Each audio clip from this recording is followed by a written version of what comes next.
Seguimos, hermanos, con el estudio del Evangelio según San Marcos y estamos en el capítulo 3. Y el versículo 1 nos dice, entró de nuevo en la sinagoga y había allí un hombre que tenía la mano paralizada. Seguimos en el sábado. Jesús está en la sinagoga. Y Jesús vio que los fariseos estaban al acecho para poder acusarle. Y Jesús les dice al hombre, levántate ahí en medio. Y le dice, y a los fariseos les dice, es lícito en sábado hacer el bien en vez del mal, salvar una vida en vez de destruirla. Y claro, los fariseos se quedaron callados. Esta es una enseñanza y una discusión también acerca del sábado, como vimos en el caso de las espigas. Jesús quería que esta curación del hombre de la mano paralizada fuera pública, muy pública, y por eso la hizo en la sinagoga. ¿Sí? Le dijo, ponte ahí en medio de todos. Y con la pregunta esta del versículo 4 que les dice, ¿es lícito en sábado hacer el bien y salvar una vida en vez de destruirla? Jesús desafía y enfrenta a los fariseos que junto con los herodianos buscaban cómo acusarlo y se confabulaban contra él. Pero ahora se quedaron callados. Y entonces mirándoles apenado, dice, por la dureza de su corazón, le dice al hombre, tiende la mano. Él la extendió y quedó restablecida su mano. Y en cuanto salieron los fariseos se confabularon con los herodianos contra él para ver cómo eliminarle. En el original dice es la decisión de matarle. Y es la primera vez que se menciona la muerte de Jesús. Es posible que esto hubiera sido real o no, porque los fariseos y herodianos eran contrarios. Fariseos y herodianos no se podían ver. Pero aquí los pone Marcos juntos para la confabulación contra Jesús. ¿Sí? Y este mensaje que nos pone Marcos aquí es para ambos, para fariseos y herodianos. Y, bueno, era lícito salvar a un hombre. Y ese fue el primer enfrentamiento que tuvo Jesús públicamente, en plena sinagoga. Termina eso y Jesús se retira con sus discípulos hacia el mar. Eso nos dice el versículo 7.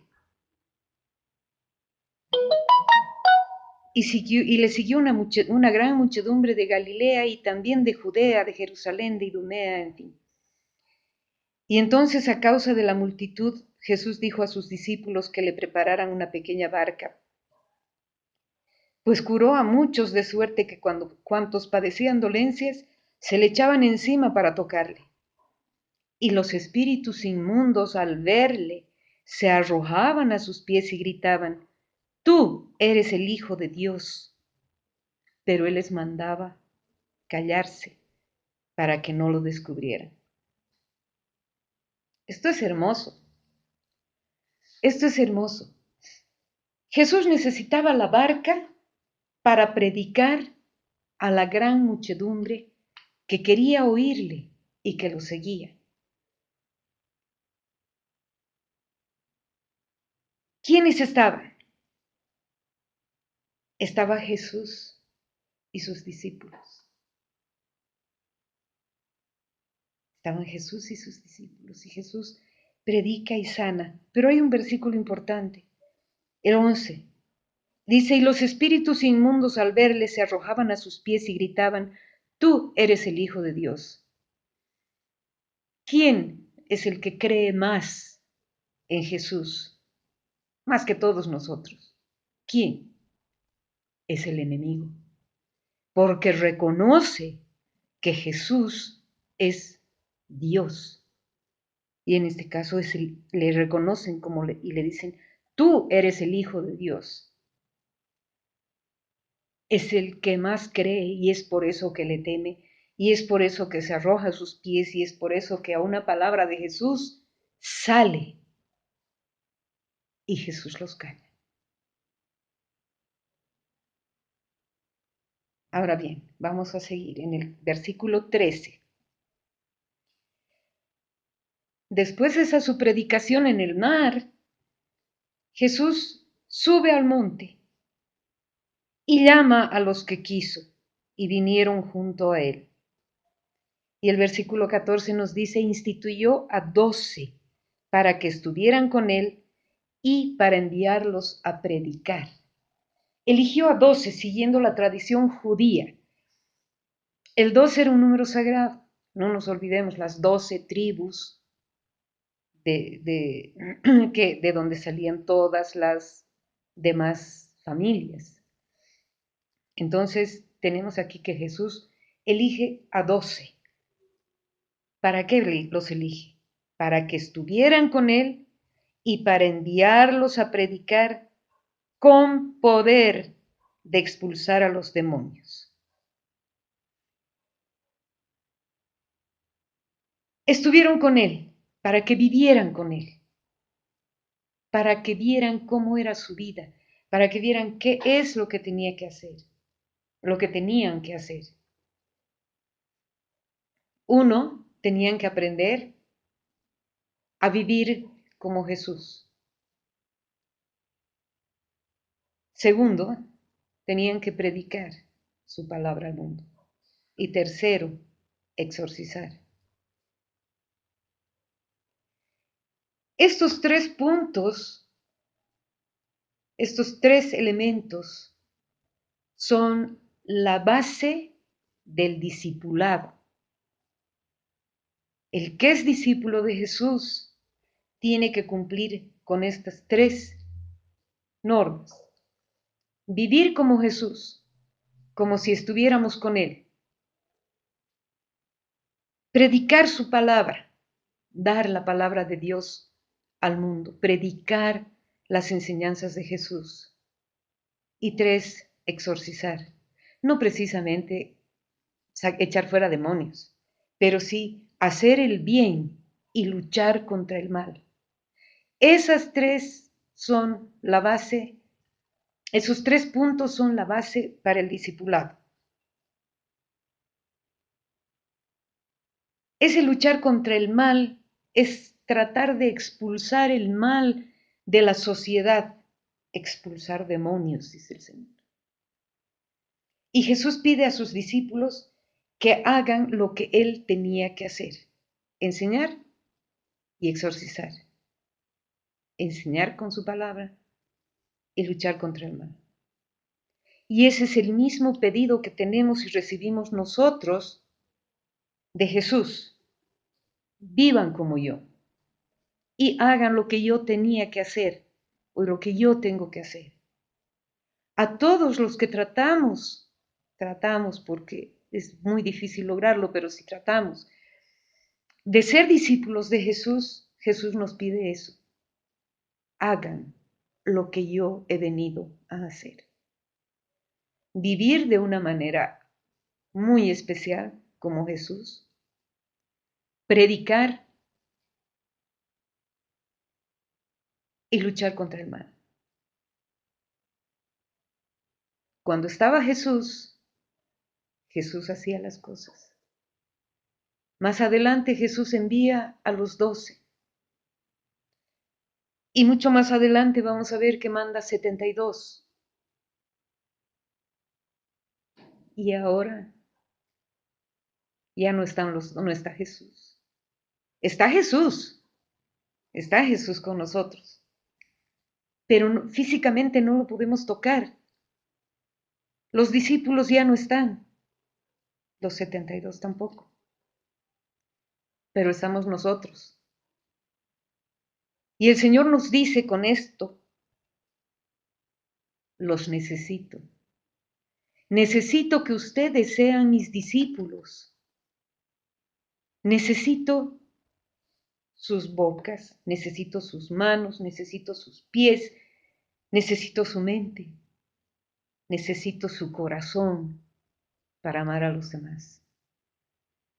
Ese es el mensaje que Jesús nos da con este envío a sus discípulos. Si queremos ser discípulos de Jesús, tenemos que estar dispuestos a vivir como Él, a enseñar, a predicar y a hacer el bien y nunca buscar el mal. Ser discípulo es muy hermoso porque al ser discípulos de Jesús, estamos siendo sus instrumentos. Estamos siendo instrumentos de Jesús en la tierra. Qué cosa más hermosa, hermanos. Eso es bellísimo porque nosotros vamos a ser utilizados como instrumentos de Jesús para llevar su palabra, para hacer el bien, para sanar a los enfermos, para expulsar demonios. Hermanos, realmente los desafío a meditar en este envío que hace Jesús a sus discípulos y en lo que acabo de decirles. Jesús nos necesita como sus instrumentos y quiere que vivamos como Él y quiere que hagamos lo que Él vino a hacer. No lo vamos a hacer nosotros por nuestra propia fuerza, porque nosotros no podemos hacer eso. No somos Dios. El único que hace eso es Dios mismo, pero nos utiliza como sus instrumentos. Él utiliza nuestra fe para fluir a través de nosotros. Él utiliza nuestro corazón para amar a las otras personas, para mostrar su amor a todos los que nos rodean, sin distinción. Buenos, malos, feos, hermosos, no importa. Jesús nos necesita para que a través de nosotros fluya su amor, para que a través de nosotros Jesús pueda hablar a los demás. Y al predicar su palabra, el Señor también pueda obrar a través de nosotros lo que Él hacía, lo que Él vino a hacer. ¿Y qué vino a hacer? Salvar una vida antes que destruirla. Me encantaría que nos quedemos por horas con este versículo. Y bueno, enseguida está la lista de los 12 a quienes eligió Jesús. No las vamos a leer porque las conocemos. Y llegamos al versículo 20. Y dice, Jesús vuelve a casa. No nos olvidemos que estamos en Cafarnaúm, que posiblemente Jesús estuvo en la casa de Pedro, salió, fue a la sinagoga, fue a la mar, predicó desde ahí, subió al monte, eligió a los 12 y volvió a la casa. Seguramente también a la casa de Pedro. Y dice, se aglomera otra vez la muchedumbre, de modo que no podían comer. Y, versículo 21, se enteraron sus parientes y fueron a hacerse cargo de él, pues decían, está fuera de sí, está loco. En el griego original no dice parientes, dice los de él. Se enteraron los de él y fueron a hacerse cargo. Vamos a saltar del 22 al 30 y vamos a continuar con el versículo 31, porque es la continuación. Dice, llega su madre y sus hermanos, y quedándose fuera le envían llamar. Y los que estaban afuera le dicen, oye, tu madre y tus hermanos y tus hermanas están fuera y te buscan. Es la única vez en este evangelio que le mencionan a la madre de Jesús como tu madre. Pero bueno, nos dice tus hermanos y tus hermanas. No nos olvidemos que hace un instante hemos visto que se enteraron los de él, sus parientes. Están fuera y te buscan. Y Jesús les responde, ¿quiénes son mi madre y mis hermanos? ¿Quiénes son mis parientes? ¿Quiénes son mi familia? Aquí vemos que cuando se refiere a los de él, son los propios de su casa, los más cercanos a Jesús, los que no creían, los que no aceptaban las cosas que estaba haciendo Jesús. Pero Jesús les dice, ¿quién es mi madre y mis hermanos? Y ve a los que estaban sentados a su alrededor y les dice, el que cumple la voluntad de Dios, ese es mi hermano, mi hermana y mi madre. Esa es la definición de la familia de Jesús. La familia de Jesús, ahora, aquí en la tierra, la familia de Jesús es todo aquel que cumple su voluntad, que cumple la voluntad de Dios y dice, ese es mi hermano, mi hermana y mi madre. Todos los que tratamos de seguir a Jesús, intentemos cumplir la voluntad de Dios para poder ser llamados hermanos de Jesús. Bien, ahora sí, volvemos al versículo 22, donde nos habla de los escribas y de las calumnias de los escribas. Y decían los escribas que habían bajado de Jerusalén. No nos olvidemos que ya dijimos que Jerusalén está en las montañas, mientras que Galilea está en el llano. Y decían, está poseído por Belcebú, y por el príncipe de los demonios expulsa a los demonios.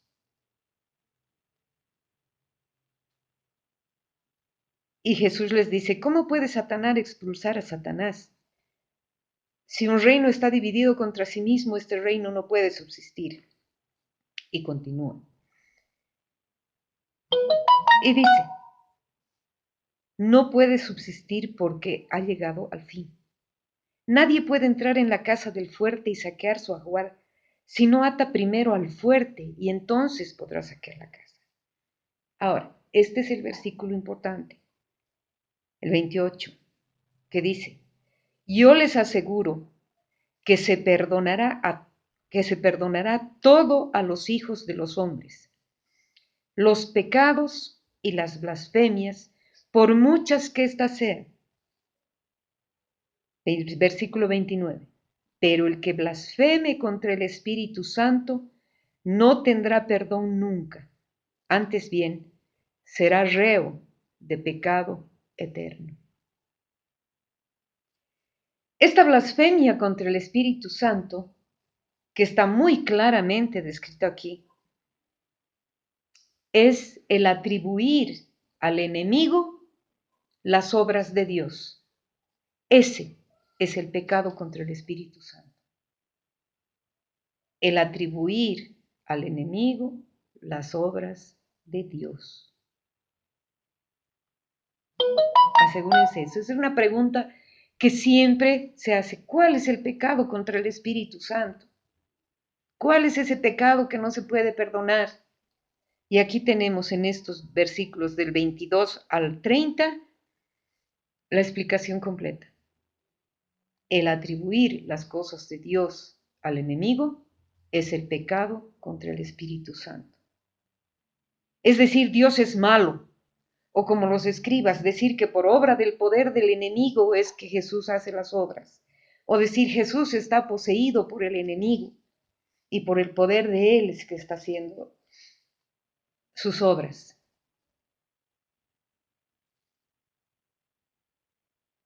Ese es el pecado contra el Espíritu Santo. Esta es la más auténtica forma de cómo Jesús pensaba del Espíritu Santo. Y lo que él protesta es de esa blasfemia contra la fuerza de Dios. Aquí los escribas estaban blasfemando contra la fuerza del Espíritu que Jesús tenía, esa fuerza del Espíritu Santo, esa fuerza del Espíritu que vivía en Jesús. Y este párrafo es quizá también algo de lo más histórico de Jesús, y especialmente lo más histórico que Jesús ha podido decir respecto al Espíritu Santo. Nos quedamos ahí para empezar el capítulo 14.